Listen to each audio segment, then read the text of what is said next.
how are you?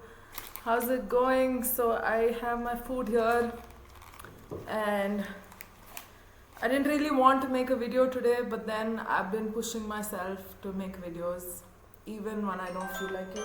1 second, I got a call.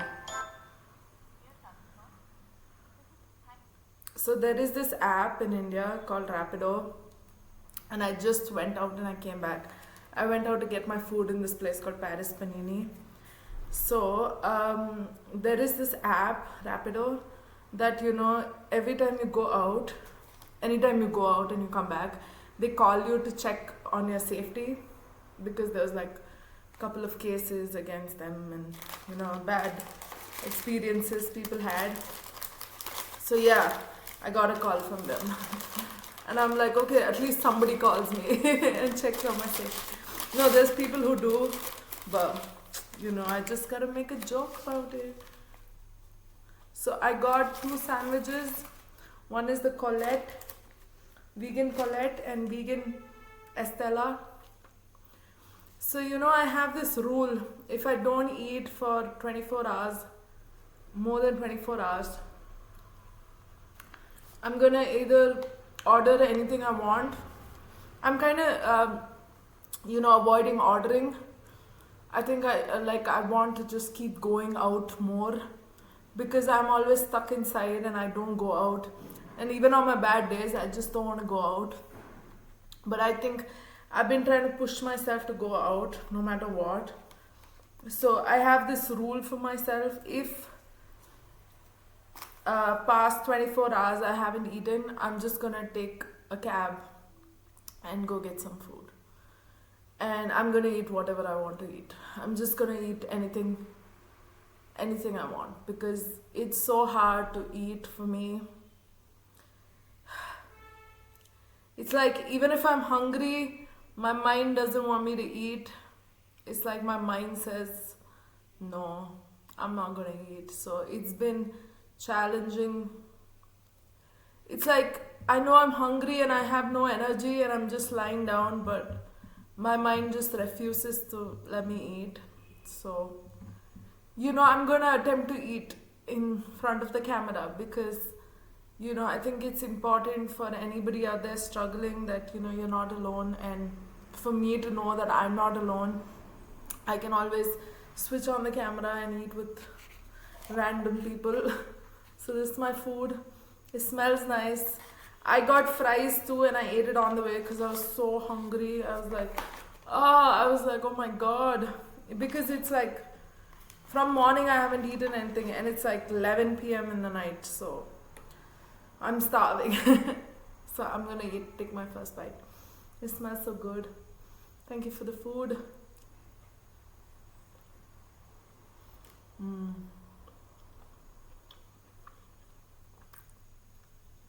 It's nice.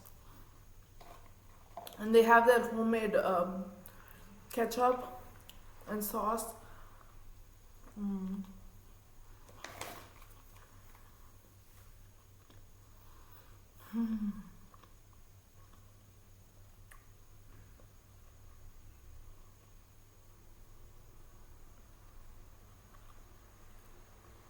Life is so hard when basic tasks are such a big hurdle, like sleeping, eating, getting up, doing basic things that other people seem to be doing okay.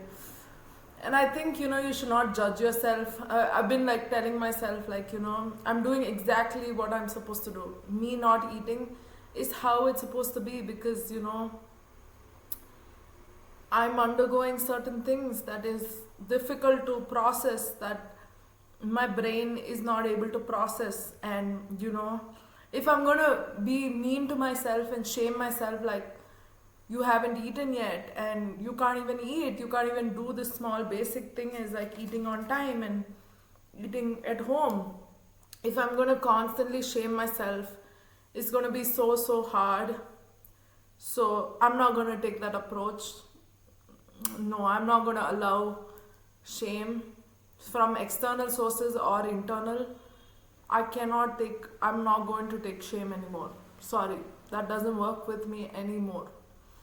But instead, I'm going to accept myself like, hey, it just so happens that our mind is not able to process certain things, certain events that have transpired in our life, and it's not able to function, and it's not able to process information or food right now, and it's probably on overdrive, and probably like, you know, it's too overwhelming for the brain to process certain things, right? And I'm just gonna let myself process it the way I'm processing it. If that means not being able to eat, it's okay. I will eat when I can eat. It's okay if I've been struggling. I think like for a week now, it's been so hard with food. I mean it's been years now, but like especially this, I was doing so well last week, and this week has been like so tiring. Because it's our minds are complex creatures on its own. And I think it's so beautiful and so complex, so I'm not going to shame it and be like, you can't even do this basic task, because it's comprehending and figuring out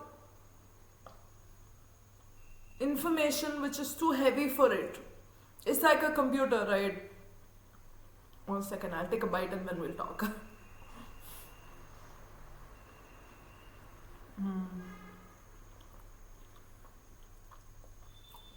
There's mushroom, zucchini.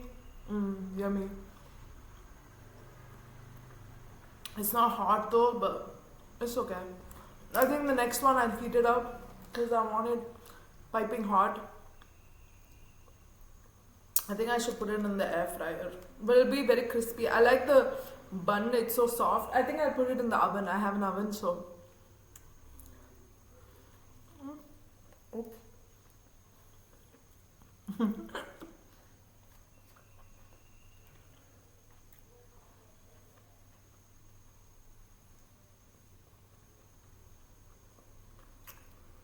So yeah, it's like a CPU, right? Your mind is like the CPU. Certain information it processes very quickly, like very easily, right? For example, if you have like information like, today is, say, what day is today? Tuesday, right? It processes it really well, because we are aware of the calendar system, and we're aware that there are days in place, right? Primary information is available, therefore the secondary information that today is Tuesday is acceptable, right? If there is secondary information in your brain, it's like your brain keeps trying to tell you something, but you don't listen to it, or you numb it, or you call it absurd and crazy, right? And you internalize shame, you gaslight yourself, right? You're like, no, you must be crazy. How are you giving information like this? This secondary information that your brain deals with, when fundamentally the primary information is contradictory, right? So it's very hard for the brain to process the secondary information. Given that the primary information is like everything, if is black and white, right? And then suddenly color is introduced in your brain. It goes into a system overload, because it's like, how? Because everything was black and white. How is this even possible? And then when you accept the secondary information, when the brain accepts secondary information, that's when it has to rework the primary information. So you understand that the fundamentals of how you position your life to be is in question, is questionable. So therefore, your brain is overpowered, overheated, overcharged, over.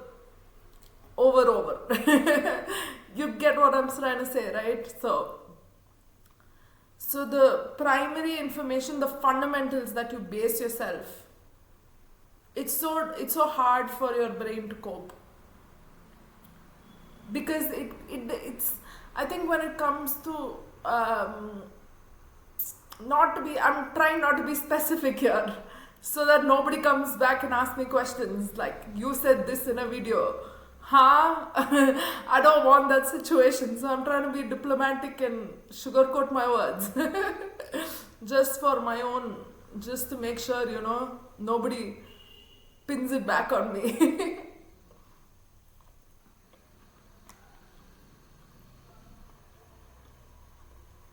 Someone I know, an elder person whom I really look up to, that person always talks in similes.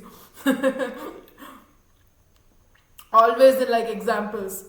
I remember this one time, the person was trying to tell me like, you know, the crux of the message was to manage my own emotions. Like, don't cry over spilled milk, or like, don't let your emotions run you amok or run you wild, right?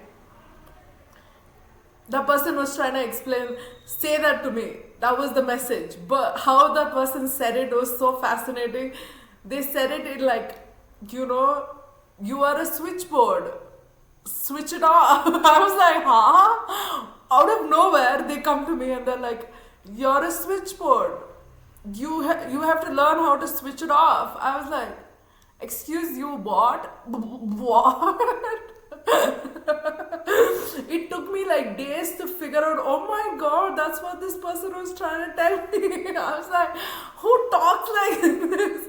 But then now I understand why they talk the way they talk, because like, some people need not know information in this world, but so I have to construct it in a way that it doesn't come and bite me back, right? So coming back to overheating, primary information, secondary information, black and white, and then color is introduced, right?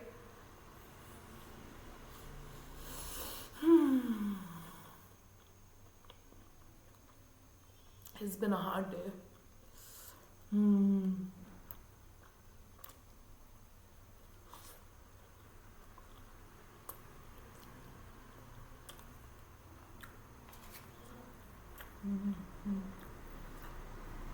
So yeah, people who catch my drift, catch my drift.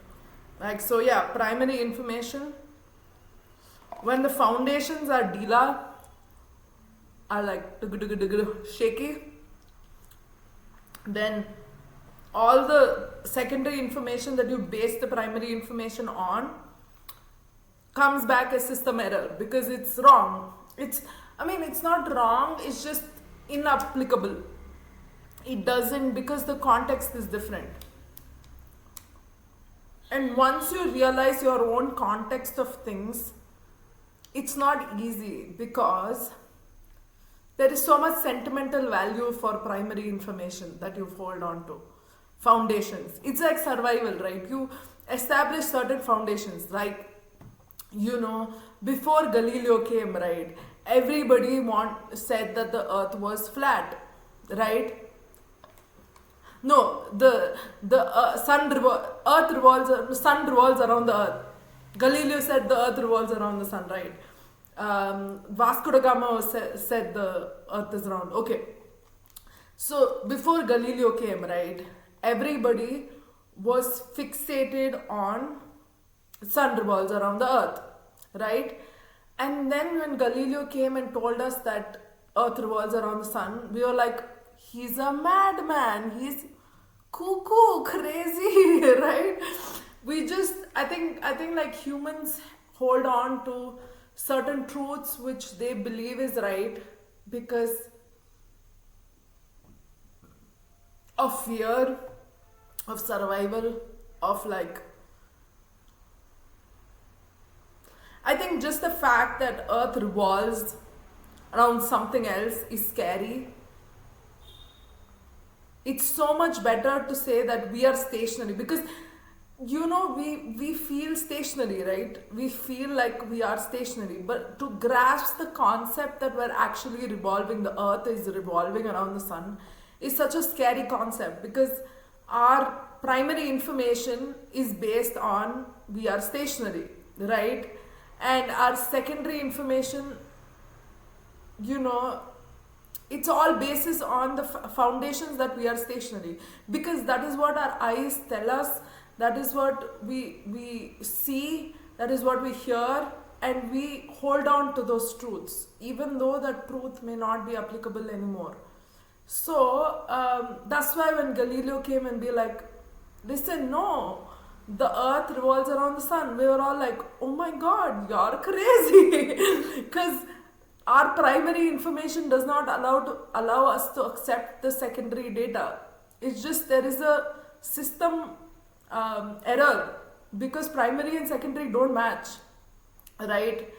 And instead of questioning primary because of our fears, we question secondary. We're like, that must be crazy. That guy Galileo, oh my god, he crazy. He's so crazy. How can you even say that? So I think that's why, you know, we hold on to certain truths with fear. And that's why it's so hard to process it and let that fear go. And with fear is actually pain. With pain, pain is actually hidden in fear. And pain is actually disappointment that our foundations are false, our reality is false. And then we start coping, but it takes some time. So I think that's what my brain is doing. So I've always been like, Galileo is crazy. I mean, not actually, but you know, in my context, in specifically my context, whoever said something which was other than the truth of what I thought was the truth, I just dismissed them as crazy. And now I know that I know where it comes from, and I should just be nice to myself. So if you're struggling to eat, if you're struggling to make sense of your own realities, of your own mind, of your own self, and you don't know why basic task is so overwhelming to you, be nice to yourself. You're discovering so many things, so many new things that was so unknown to your own self because of your own fear and your own pain. And it's hard to manage pain in this life. It's hard to come, like, you know, face pain, and it's the most courageous thing you could ever do to yourself. So be kind to yourself, okay? Be nice to yourself. Don't bully yourself again. And I hope you eat today. I hope you get some food in your system. I hope you don't starve yourself. I hope you take care of yourself. I hope you're gentle and kind to yourself. You get some sleep, how many ever hours it is. Get some rest. Take care of yourself, okay? I gotta go. Bye.